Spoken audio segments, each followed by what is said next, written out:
Custom افسران طارق محمود اور یاور عباس، جو ایک ہفتہ قبل لاپتہ ہو گئے تھے، کو ایف آئی اے اینٹی کرپشن سرکل نے کراچی ایئرپورٹ پر اس وقت گرفتار کیا جب انہوں نے کمرشل ایئر لائن کی اسلام آباد جانے والی پرواز میں سوار ہونے کی کوشش کی۔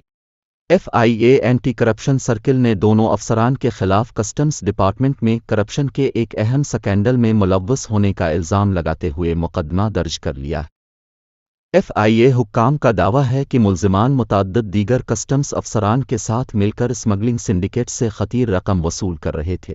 ایف آئی آر کے مطابق گرفتاری اس وقت عمل میں آئی جب محمود اور عباس کو اسلام آباد فرار ہونے کی کوشش کے دوران جناح ٹرمینل پر روکا گیا۔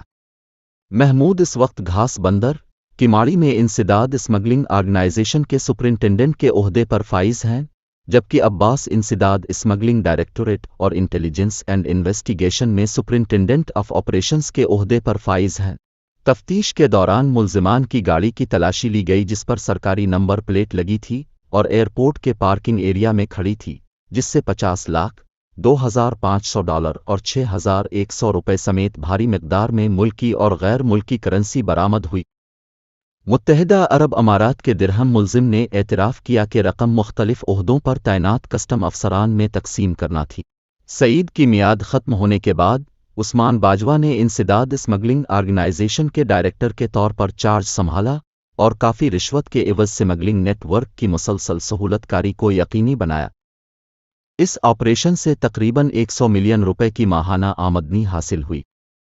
فروری 2023 میں امیر تھیم نے انسداد اسمگلنگ آرگنائزیشن کے ڈائریکٹر کا عہدہ سنبھالا اور سپاری کے اسمگلروں اور دیگر متفرق اشیاء کو تحفظ فراہم کیا۔ ایک ملزم محمود نے انکشاف کیا کہ عمران نامی شخص بلوچستان کے سرحدی علاقوں سے سپاری کی اسمگلنگ کا نیٹ ورک فعال طور پر چلا رہا تھا، اسمگل شدہ سپاری صارفین اور خریداروں کو فراہم کرتا تھا۔